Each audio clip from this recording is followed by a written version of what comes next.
Most people will work their entire lives and still feel broke. Not because they don't earn enough money, but because of something happening inside their heads that nobody ever talks about. And in the next few minutes, I'm going to show you exactly what that invisible force is and how to flip it permanently. Here's a question I want you to sit with for a second. When you see someone else win, get the promotion, close the deal, or build the life you want, what's your first honest reaction? Do you feel genuinely happy for them? Or does something tighten in your chest?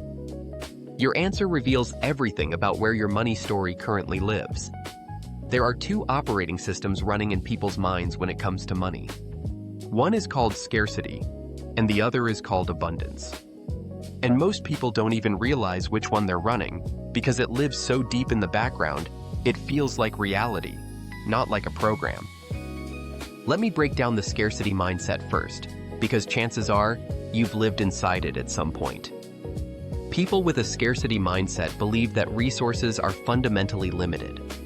Money, opportunity, success, there's only so much to go around. So if someone else gets more, you get less. This creates a constant state of quiet desperation.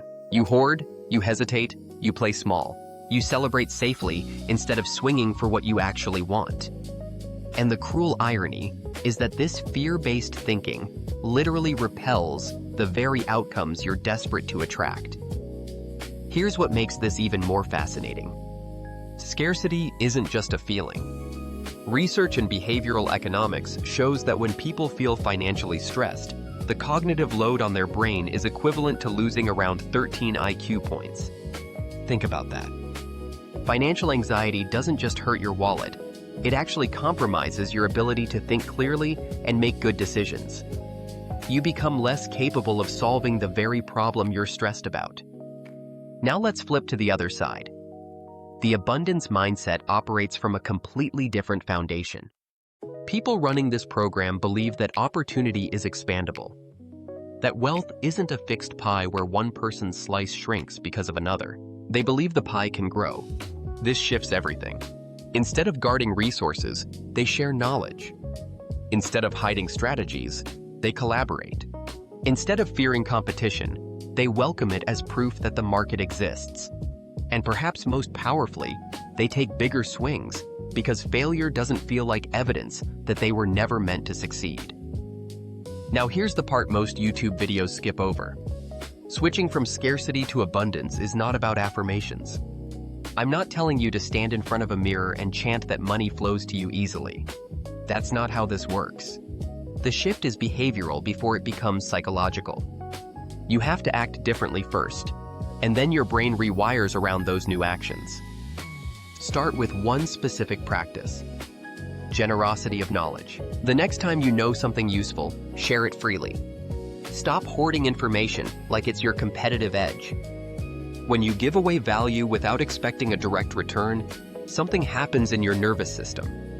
You start to feel like someone who operates from surplus rather than deficit.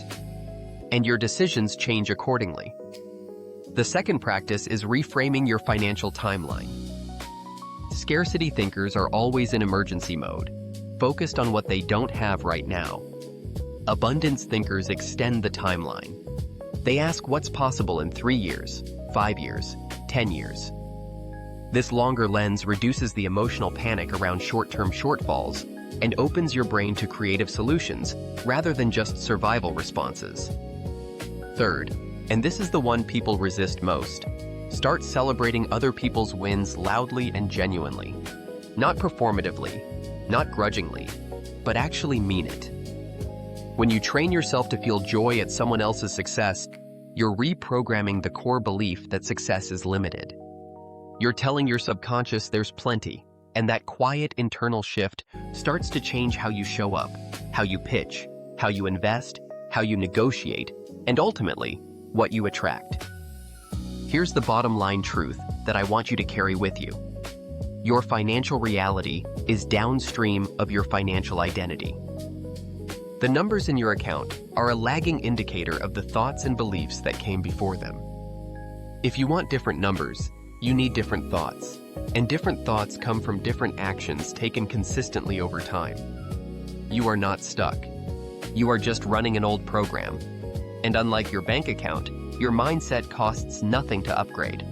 So the real question isn't whether abundance is possible for you.